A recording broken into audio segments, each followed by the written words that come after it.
Hey, everybody, we're live, and thank you all who have supported my videos over the year and over this week. And thank you for looking at my new series on Oakland Evening News, as I call it. I'm going to resume that series in earnest on Monday, but I'm not going to do the shorts. But right now, I want to talk with you about something that I believe is far more important, at least at this time. And that has to do with the person who is in the, right behind me here. Yeah, Bill Belichick and his girlfriend, Jordon Hudson, who are big in the news for reasons that are, I think, are shameful, but I'll get to that in a second. As the story went past tense, uh, Bill Belichick decided that, well, of course, he's taken up a nice relationship with this 24-year-old young lady who is really in his corner.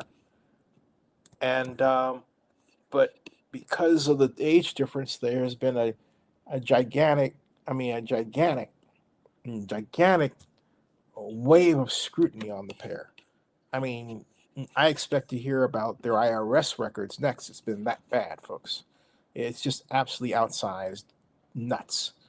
And Bill Belichick is not the first over 72-year-old man to date a woman younger than 30, by far. And that's going on today. If you just take a listen for a second, and that sound is probably the couple on a date right now and over dinner. Clean glasses. So what? That's their right to do. But the media, as it is and as it's so unstructured, has just went nuts over it. Absolutely crazy.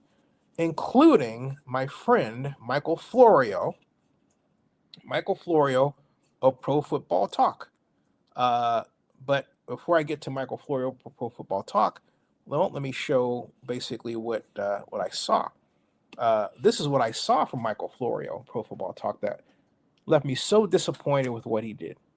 Report: UNC bans Jordon Hudson from the football facility. That's the headline that Michael Florio's using. Michael Florio was the first to really develop a good blog about the NFL. He concentrated heavily on players getting arrested, so it was a little bit of an edge. No, it was a lot of an edge, but it got him a lot of traffic. It earned him a lot of attention and money, and he wound up, as you know, when you watch Sunday Night Football, a regular on NFL broadcasts during the season, talking about NFL business-related matters. Okay, so and Mike Florio, I have to say, is a guy that you want to like. He's a very nice man, very personable, very gentlemanly. Um, you can have a little disagreement with him about on an email about whatever, and he understands intellectually where you're coming from. He never goes into the person like other people do. He's a very intelligent man. He's a very accomplished attorney. So I'm honored to at least have to say I'm well acquainted with Michael Florio by first name. This is what he wrote today, and I'm saying all that to say this. He wrote, he wrote very simply, UNC bans Jordon Hudson from the football facility. And then if you scroll down, this was May 9th. This is yesterday. And it starts off with this. North Carolina apparently do not believe. Well, actually, there's a kind of typo there. What he should have written, or whoever wrote this for Michael, should have written, North Carolina apparently does not believe. But it reads, as you can see, do not believe. So I'll correct it on the fly. North Carolina apparently does not believe that any publicity is good publicity. When it comes to Jordon Hudson, the 24-year-old girlfriend, handler, publicity for UNC coach Bill Belichick. UNC is, of course, University of North Carolina. Recent publicity tracing to her involvement in a disastrous CBS book tour interview was on 60 Minutes. Remember I was telling you about that 60 Minutes thing? All right. Has been bad for everyone, except perhaps for her. Via awfulannouncing.com, boo, because I started this whole thing. The latest episode of Pablo Torre Finds Out includes a strong claim per Torre it has been bad enough for North Carolina to prompt the Tar Heels to give Hudson the boot. Specifically, Hudson reportedly has been banned from the football facility. Nope, this says reportedly, folks. When I first read this from Michael, I thought, oh no, you're not actually going to echo this BS, are you? Because it's not true. I mean, I know it's not true. I mean, that's not something that the university will allow to happen to Bill Belichick's, girlfriend. All right? Not at all. It just is unthinkable. But Florio goes on, like everybody else, including Awful Announcing, putting out this pap. Sorry, Michael. You know what I'm saying. And it goes on to read two sources. This is quoting Awful Announcing. Two sources at the University of North Carolina tell me, this is the Torre guy, that there's been a decision that was made last week by the higher-ups inside the athletic department that had hired Bill Belichick to be the highest paid public employee. Not just coach in the state of North Carolina at $10 million a year. And that decision was that Jordon Hudson, she is no longer allowed in the football building, Torre said. She is not allowed on the football field. And Torre predicted we won't be hearing much from Jordon moving forward. And then he goes on with this article saying that she's been quiet for a week or so, and it's unclear whether this means Hudson disagrees with the report or whether she objects to the end result that she's no longer welcome in a workplace where she was never actually employed. And Torre goes on that Bill Belichick's family is extraordinarily concerned by what has transpired, and there's deep worry. I mean, this is a lot of pap, right? That should not have been posted by anybody. This is bad for Awful Announcing to post it. Hey, everybody, welcome to the program. It was bad for Mike Florio to echo it. He did, okay? And he did so without even questioning it, okay? Not even questioning it. Folks, it's always a good idea. Now, look, I understand the other side because I've done it before. You want to be first in the news, and you want to make sure you get, some traffic from it, which translates into money. I did that with a 12-foot tall statue of a black woman in Times Square because I believed it was a long time coming, and I thought it was a conversation starter, and I was right. And, it is generating some income on the site. But, it's a statue. It's obvious. It's there, right? It's clear. You can't miss it plain as day. And she's big. This is different. This is based on hearsay, and it says it right there. Reportedly. Reportedly means somebody reported on it, but it hasn't been really confirmed. Okay? It just says reportedly. In other words, I'm not sure, but this is what's being said, all right? In this case, is an awfully bad look. Just bad. So what happened was that instead of, writing with that, a lot more people after Florio quoted Florio and others and said, hey, this is news. And they started piling on each other. So much so that the University of North Carolina actually released this statement. Yeah, there's the statement. And it reads as follows, where there's Bill Belichick with Jordon, and they're dressed in UNC blue, and they look like a fantastic couple. And it reads this. The University of North Carolina has released a statement on Friday via the Athletics' Chris Vanini denying an initial report that UNC coach Bill Belichick's girlfriend, Jordon Hudson, has been banned from the football field and facility. Quote, while Jordon Hudson is not an employee at the university or Carolina Athletics, she is welcome to the Carolina football facilities. Jordon will continue to manage all activities related to Bill Belichick's personal brand outside of his responsibilities for Carolina football and university, statement read per Vanini. And then it goes on to read that sports commentator Pablo Torre reported that two sources told him that a decision had been made by the higher-ups in the athletic department to ban the 6-time Super Bowl winning head coach girlfriend from the team facility and practice and football field. And he didn't even check it out. He just started blurting it out, Torre did. Tar Heel Illustrated, the publication of the University of North Carolina, pushed back on that update with a conflicting report that Hudson had not been banned by the university. Now that report has been followed up with the actual statement from the university that nothing has changed. And Chris Vanini puts out this tweet, as you can see.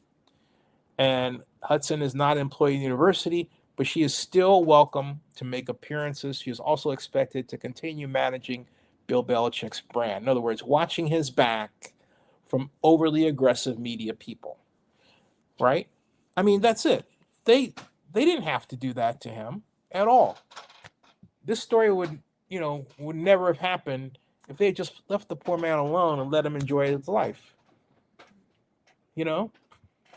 So hey, I'm also happy that a number of you have joined. Actually, a larger number than I expected, but thank you, because um, the site appreciates your uh, interest. Please comment. Let us know what you think. And because I'm going to move on to the next subject, if there's anybody who's typing something in the field over there, and there isn't. Now, again, we have a number of people who have, well, relationships that are their business. And I think that's the important thing here.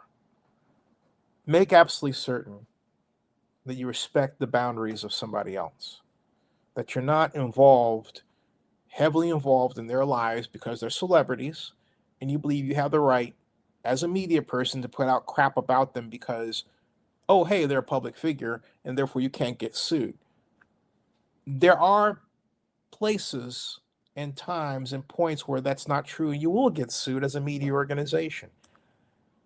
Exercise the appropriate caution. If something you read it feels wrong, don't put it out there. Or do what I did on Twitter. I said, I don't think this is going the way people think it's going to go. And it didn't, all right? So subscribe. Hey, welcome everybody. Oh, the numbers are getting bigger. How is everybody today? Well, I know what I'm supposed to be talking about from now on. Bill Belichick's girlfriend. Oh no, no wonder there's been such a frenzy. Oh my goodness, this is good. So I guess the question is really, do we have a statement from either one of them? And I will find that out for the next time I do this. It would be fantastic to get one of them on or somebody related to them to have a really juicy conversation about how great they are as people. Bill Belichick is someone whose work I've always admired. I had the pleasure of meeting Belichick at the NFL annual meeting of 2019 when it was in Florida, and talked to him briefly about my favorite coach and one of his favorite coaches, Tom Landry, aside from Bill Walsh, my other favorite, and the flex defense. And that was about it. But it was nice. I hadn't went to one of his press conferences, and now that he's at the UNC, I'll probably never get a chance to do that at the NFL level.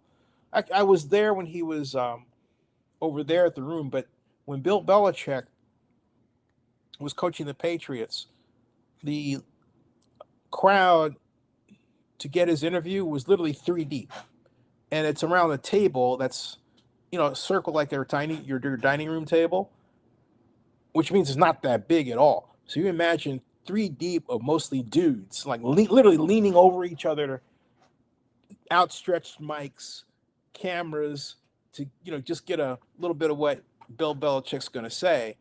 You have to make a business decision. And my business decision was, well, hey, look, if they're going to leave Dan Quinn all alone, remember Dan Quinn was coaching with the Falcons? They left him all alone. I was at Dan's table. All the Belichick people, I'm sorry, it wasn't the Belichick people, because that was the AFC day, not NFC. Yeah, but at any rate, when it was the Raiders and Jack Del Rio, yeah, it was my first time was Del Rio, and that was 2017, and so 16, and so Del Rio was there, and Belichick was over there, and everybody was over at Belichick's table, and I was with Del Rio, and you realize real quick where the popular coach is. Sorry, it's just the way to put it. And that's because the Patriots are doing what? Winning a lot of Super Bowls because they had the right match with Bill Belichick as coach and Tom Brady as quarterback, and you know the rest, okay? And of course, we have to say um, uh, they're great. They're great um, staff of administrators, and they're great, super great owner of the New England Patriots, who Bob Kraft, who's also just a mensch of a guy, And while we're talking about the Raiders, excuse me, while we're talking about not the Raiders but the Patriots, let's pray for Patriots defensive coordinator Terrell Williams because he got a health scare, and that happened today or Friday. According to Mike Reese of the ESPN, another great guy by the way. Mike Reese is just a mention of a guy. Anyway, according to Mike Reese, uh, he was sent home for some problem, and saying, but he declined to reveal specifics and saying he'll do so in the future. But the doctors told him to remain at home, and he says, "I want to make it clear I'm away from the building, but I am not away from the team." And he thanked his doctors, nurses, and therapists who managed his care and rehabilitation. There's no timeline on when he's coming back. He says he's working remotely, and he'll be able. He says he hopes to be able to get back soon and just be in the building and around everybody. And he'll say that right now he is just doing okay, and he appreciates all the prayers from everybody.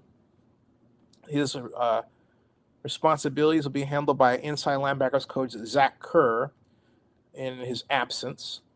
And this is his first season as defensive coordinator. He joined the NFL in 2012 as defensive line coach with the Raiders from 2012 to 2014. And then he had the same role with the Miami Dolphins from 2015 to 2017, the Tennessee Titans from 2018 to 2023, and the Lions in last year, 2024. And so he said that described this whole health scare as a wake-up call for him, spreading a message that he hopes will help others. He says we all have different stress levels. Football is a job that obviously there is some stress involved. Just eating right, working out. If you're supposed to take any medication, take it. Like I told the players, we think we're all invincible, he says. He says, I think a lot of times when there are things you can prevent and you don't prevent them, that's just not being smart. That's what he has done the last couple of years, even longer. I've ignored doctors, he said. I've ignored everyone and just kind of lived my life. While it was fun, I realized you have to take care of yourself. That's what I'm doing. He says, where I'm at now, my mind is clear. I'm moving around. I'm happy. Everything is good. I'm just looking forward to getting back to Foxborough and seeing everybody in person. He shares a close bond with Mike Vrabel, which began in 2018 when he joined the coaching staff with the Tennessee Titans. He says Mike checks in with him daily, usually the first thing in the morning. And likewise, a 36-year-old Kerr was on the Titans staff and so knows him as well. And so the defense is in great hands with Kerr. Vrabel also expressed his confidence in Zach Kerr, saying that he has great knowledge of what we've done in the past and with me in the system and with Terrell. So prayers up for Terrell that he, comes back to work and is able to function normally and live a good, long, healthy life and win some games and some playoff games too. I hesitate to say Super Bowl as a Raiders fan, but we wish the Raiders well against the Patriots at all times. All right, everybody, thank you for your time. And if you haven't subscribed, please subscribe. Also, please donate, which you can do through our super chat. And we'll have other options for you to donate as well, like Cash App, PayPal, and so on. But thank you for the patronage. This is wonderful to see this number of people on this live stream. And as Arnold Schwarzenegger would say, I'll be back. That ends this broadcast.